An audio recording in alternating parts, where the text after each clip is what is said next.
आग लगी है सीने में, आग लगी है सीने में। भाजपा सरकार व्यस्त है खून गरीब का पीने में। राम मंदिर या बाबरी का पक्ष नहीं मैं लाई हूं, राम मंदिर या बाबरी का पक्ष नहीं मैं लाई हूं। घायल देश उत्तर प्रदेश चीख रहा है, मैं चीख सुनाने आई हूं।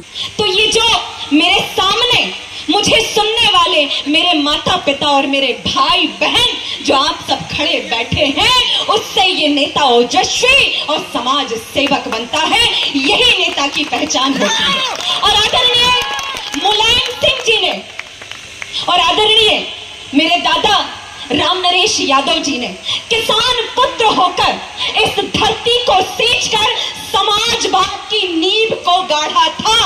और आज भूलना नहीं चाहिए जो इस देश के प्रधानमंत्री खुद को कहते हैं कि 140 करोड़ देशवासी मेरा परिवार है। तो ये क्यों सवाल उठाते हैं कि समाजवादी परिवारवाद को बढ़ावा देती है? मैं फक्र के साथ ये कहती हूं कि जिसने परिवार को चलाना सीखा है वो देश को चलाना जाता है। लेकिन जो फकीरी का दावा करता है, आज देखिएगा कि वो लाखों का सूट बूट और 8,000 के प्लेन में, करोड़ों के प्लेन में बैठता है और कहता है कि अडानी अंबानी मेरे मित्र नहीं है। क्या ये देश और दुनिया नहीं जानती? आज आप सबने विश्वास के साथ, पूरे विश्वास के साथ प्रधानमंत्री को, नरेंद्र मोदी जी को प्रधानमंत्री बनाया था 2014 में, लेकिन दुर्भाग्य कि 2014 में बनाया और एक पुलवामा जैसी घटना होती है। और 2019 में प्रधानमंत्री जगह जगह जाकर के पुलवामा में शहीद हुए हमारे वीर जवान भाइयों का सौदा करते हैं और एक एक वोट की अपील करते हैं।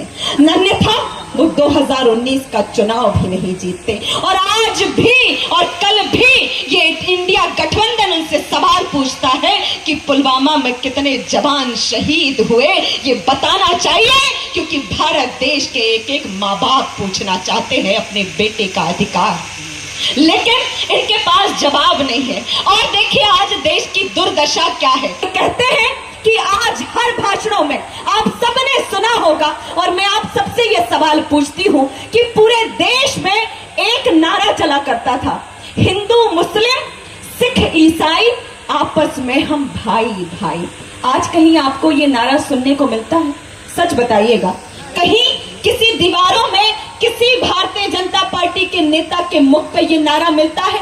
आज मुझे याद आता है कि वो क्या कहते हैं कि हम सबके ज्ञान को बांटा जा रहा है और हिंदुस्तान को बांटा जा रहा है, और हम सबका ध्यान भटकाकर हमें आपस में बांटने का नारा भारतीय जनता पार्टी के प्रधानमंत्री हिंदू मुस्लिम मांस मछली और मंगलसूत्र करके हमें बंटवारे की भावना में विभाजित करने का काम कर रहे हैं। अरे इनको ये क्यों मान रहते हैं?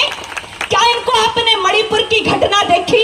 ये कहते हैं कि बहनों का मान सम्मान रखते हैं, आप सबने देखी होगी। और इसी उत्तर प्रदेश में हमारे हाथरस की बेटी, किस तरीके से उसका बलात्कार होता है, किस तरीके का कुकर्म किया जाता है, और ये भारतीय जनता पार्टी मौन रहती है।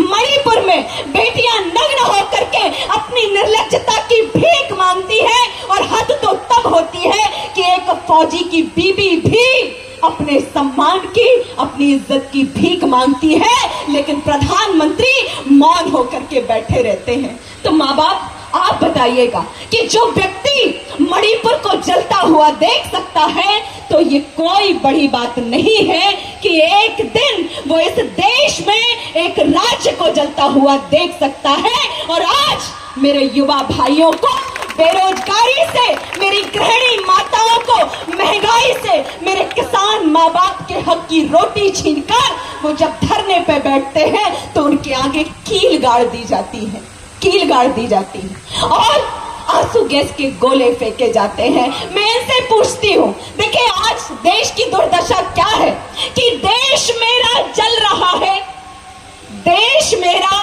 जल रहा है, आग आग लगी है सीने में, आग लगी है सीने में। भाजपा सरकार व्यस्त है खून गरीब का पीने में। राम मंदिर या बाबरी का पक्ष नहीं मैं लाई हूं, राम मंदिर या बाबरी का पक्ष नहीं मैं लाई हूं। घायल देश उत्तर प्रदेश चीख रहा है, मैं चीख सुनाने आई हूं। और आज ये इंडिया गठबंधन और समाजवाद आदरणीय भाई धर्मेंद्र यादव जी उपचुनाव में भी आपके सामने आए थे और बहुत कम वोटों से 8,000 के करीब के वोटों से इनकी हार हुई थी। तो मैं आप सबसे ये निवेदन करूंगी कि कांग्रेस के एक स्टार प्रचारक होने के नाते और आपकी बहू होने के नाते, आपकी बेटी होने के नाते, कि आप सब इनकी झोली साइकिल के बोझ से भरिएगा, ताकि यहाँ की बहनों को, माओ को, मेरे माता पिता, किसान, गरीब सभी को सक्षम बनाया जा सके और आपकी बेरोजगारी का आलम को दूर किया जा सके। चूंकि समय की सीमा है और मैं लगातार आपके बीच में आती रहूंगी, आप सब अपना आशीर्वाद बनाइएगा। बहुत बहुत धन्यवाद।